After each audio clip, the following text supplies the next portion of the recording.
lovely. So some of you know that I went to my annual silent retreat in the Abbey of Gethsemane in the hills of Kentucky. I've been going for 11 years now. And, the monks cook the food. The monks pray 7 times a day. They're praying for us, for our world, 7 times a day since 1848. December 21st, 1848, they moved to this monastery. And the monks hold sacred space. They bake fruit cakes and fudge to sell to sustain themselves. The monks work the land. The monks are a mighty presence in the monastery. And I kept looking around, and there's a multitude and variety of birds. There's about 1,200 acres of hills to climb and walk through.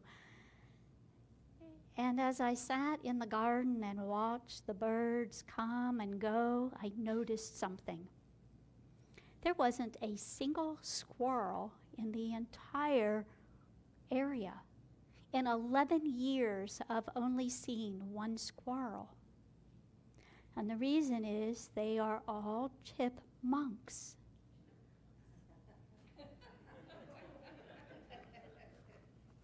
Thank you for laughing.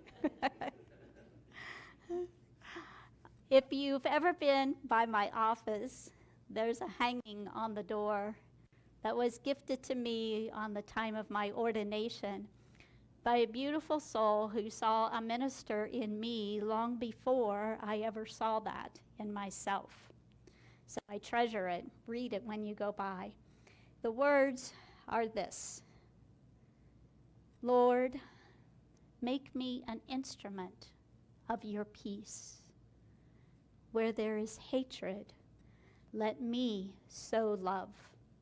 Where there is injury, pardon. Where there is doubt, faith. Where there is despair, hope. Where there is darkness, light. Where there is sadness, joy. O divine Master, grant that I may not so much seek to be consoled as to console. To be understood as to understand. To be loved as to love.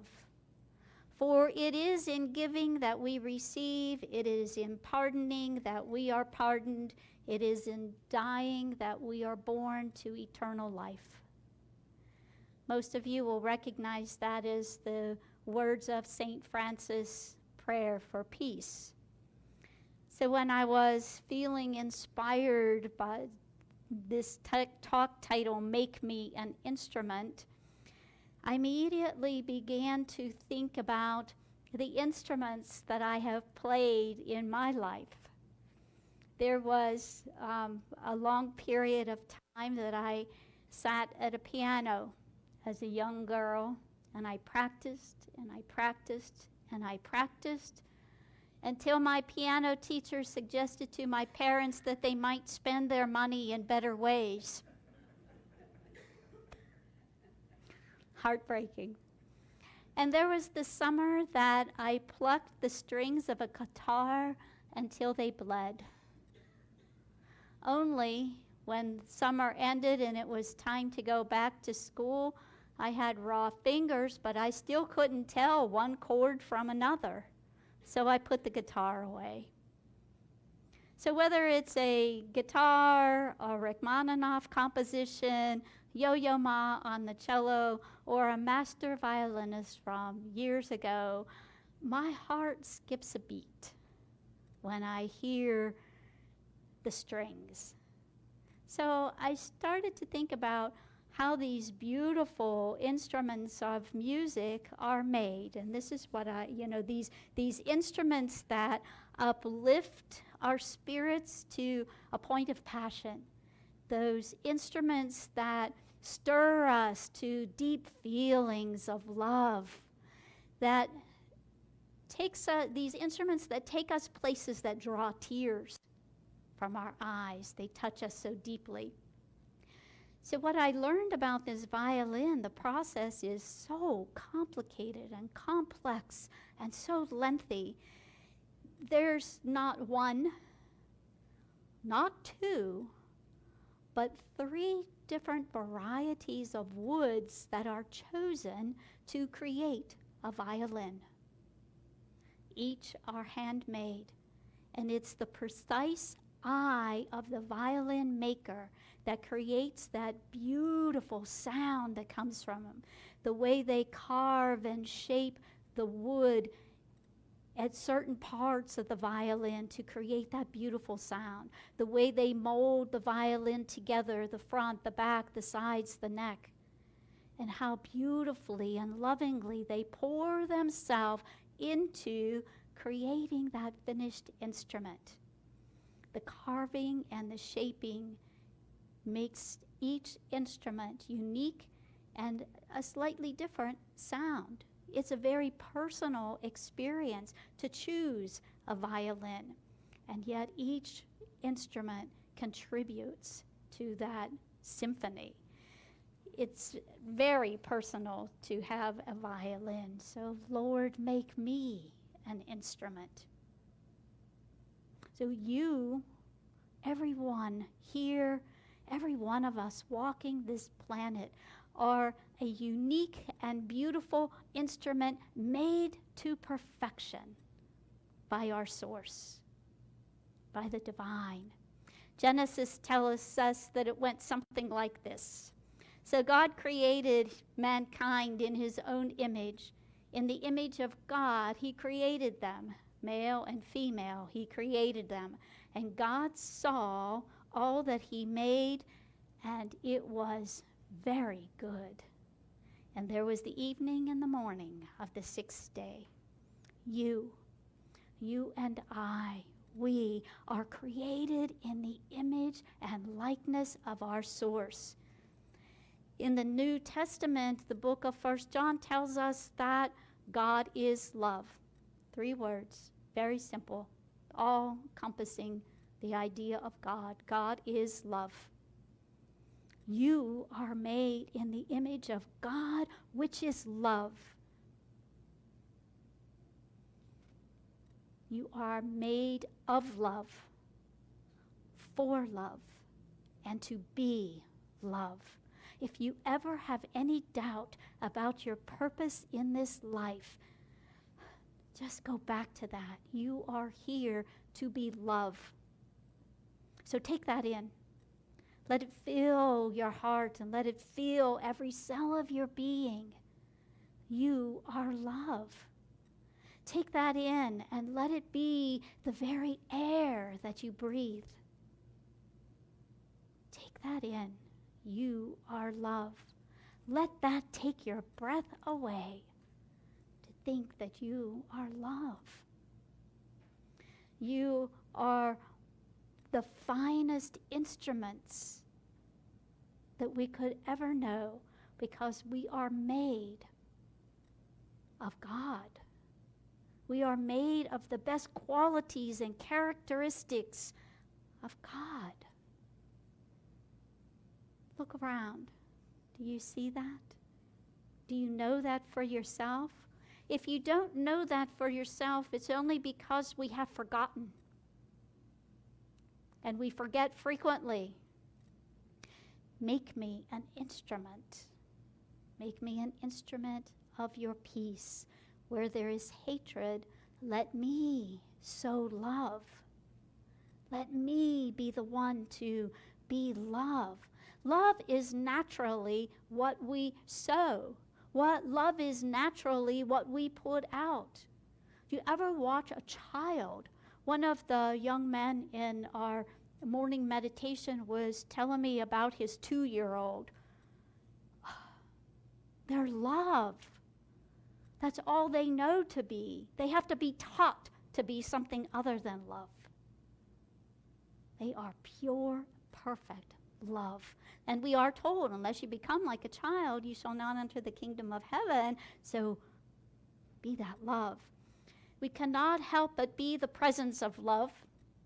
We cannot help but hold thoughts of love and let them be seated in love, to speak words that are inspired by love, and to take actions that are grounded in love. We do that naturally when we remember who and what we are, in whose image we are created, the finest of the instruments of the existence. And I turn to Psalm 139. For you created me in my innermost being. You knit me together in my mother's womb. I praise you because I am fearfully and wonderfully made. Your works are wonderful. I know that full well. My frame was not hidden from you when I was made in the secret place. When I was woven together in the depth of the earth, your eyes saw my unformed body. All the days ordained for me were written in your book before one of them came to be. How precious to me are your thoughts, God. How vast the sum of them. Where do I count them? I praise you because I am fearfully and wonderfully made.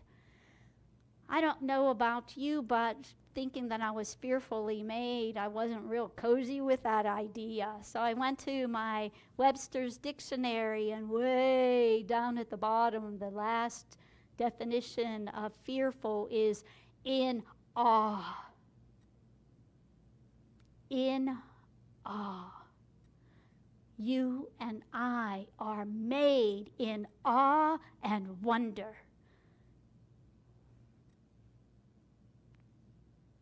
We are made in awe. Let that sink in.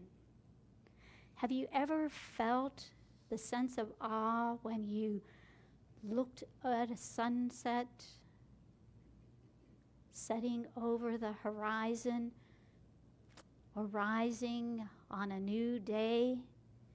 Have you ever felt a sense of wonder at the first cry of a newborn baby or the final breath of a beloved? Have you ever felt that awe and wonder? We are made in awe and wonder. I could feel the goosebumps. I hope you really take that in.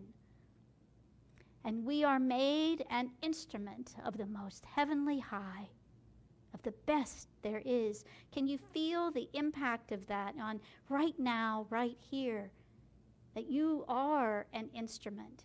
So hold that feeling and make it true for you. Now, something happens. Once we recognize that we are this instrument, we are made in the image of God, we are made in this awe and wonder that we are made of, for, and to be love. Something happens with our instruments. You know, Gayla makes sure that this beautiful instrument here that she plays is tuned. And when the Henrys visit and are our guests, Henry II tunes his guitar throughout, adjusting the strings. And Henry III, you can see him tuning his violin to capture the most beautiful sound. And once you and I recognize that we are divine, that we tune ourselves. We tune ourselves with those practices and habits that we have. Now, each year on my birthday, I acknowledge it with starting a new practice. And this past year, I've used this book. Now, I don't know if you can tell, but this book is just a little bit tattered. It's chewed by a dog. I had this fabulous chocolate lab for a couple of months who thought this was a delicious book too. And I keep it tattered because it reminds me of his enthusiasm, of his zest for life. And every time I pick this book up, I remember that. And so I have to keep it. Now, this book conveniently has 53, in case there's a leap year, small chapters, maybe one of these pages or a page and a half. And it's various topics like knowing and not knowing, It has vulnerability and power. It has making space for more. Little snippets, and I carry that snippet with me for a week, and I ponder it for a week. And then in the back of the book, there are 12, one for each month. So my month of July is 12 practices, is on the practice of beholding. And when we behold, oh, by the way, the book is called Just This by Richard Rohr. So this month's practice is to behold. It's not a word we use very much in our language today, but to behold is to pay attention. To pay attention for something marvelous, something miraculous maybe, something that takes your breath away. It might be some of the things that took my breath away was, to see a hawk land on my porch railing while I'm sitting in meditation. Let me tell you, that hawk looked at me, and I looked at the hawk, and then the hawk looked at me and turned its head, and I looked back at the hawk, and it was a moment. And then off the hawk flew. So we get to behold.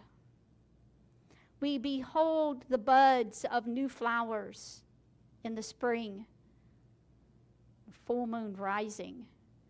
When we behold, we forget about separating sacred from profane. We recognize that there is nothing profane. Everything is sacred. The tiniest blossom opening, when we have that mindset of beholding, everything is sacred. Everything is holy. Each person that we encounter is sacred. There is only holy encounters. It doesn't matter what shade of beautiful their skin. It doesn't matter male or female or anything in between. It doesn't matter who they love or how they vote or how they pray or worship.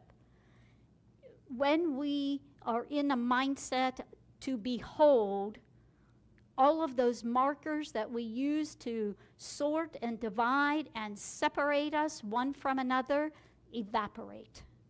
They're phony anyway. They are only fragments of our imagination. We make them up. They're the human constructs that when we're in that holy mindset to behold, they disappear.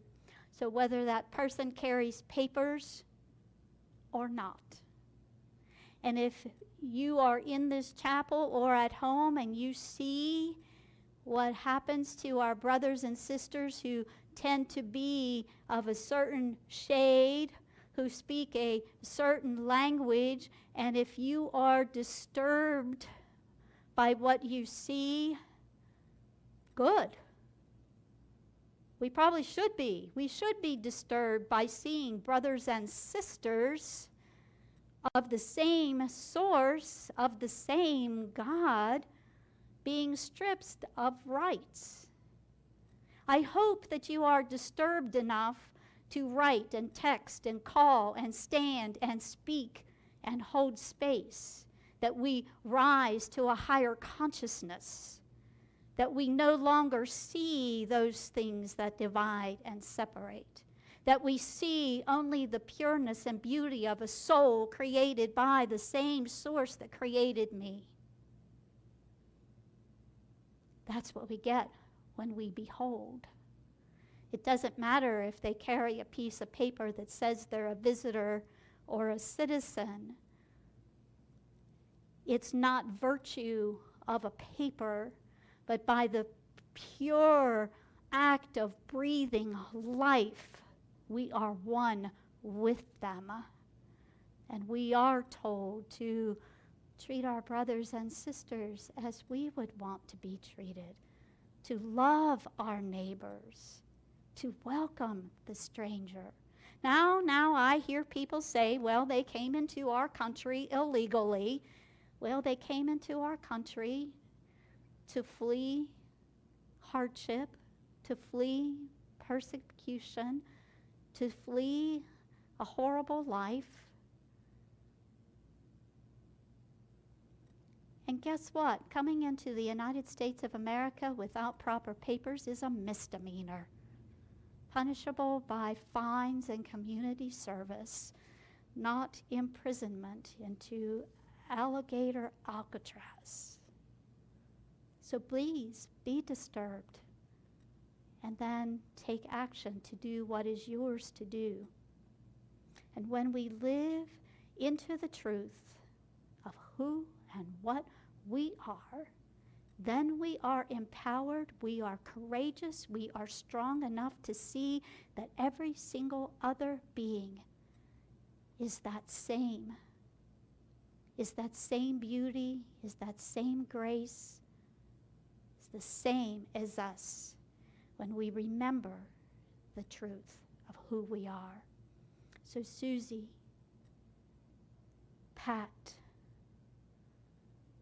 April, Matt, Steve, Penny, each and every one of you are God expressing as you pressed into this life uniquely and wonderfully as you. Just as every blade of grass, every human being, everything without exception is God pressed into existence. So when I behold, I look long enough to see the beauty and sacredness of a leaf-cutting ant. I see the sacred in spying a camel in the hills of Kentucky. It was a foggy morning, and when I looked and saw, I had to wipe my eyes and said, that looks like a camel. So I walked a little closer, and it wasn't a camel. It was 3 or 4 camels in a place called Boone Farm, about a mile from the Abbey. I had taken a walk on the street. You might find the sacred in the setting sun, or in the rising moon, or in the spider spinning its web. So make me an instrument. So I take the words of St. Francis from a prayer and I turn it into an affirmation. Lord, I am an instrument of your peace. Where there is hatred, I sow love. Where there is injury, I sow pardon. Where there is doubt, I share faith. Where there is despair, I share hope. Where there is darkness, I am light. Where there is sadness, I share joy.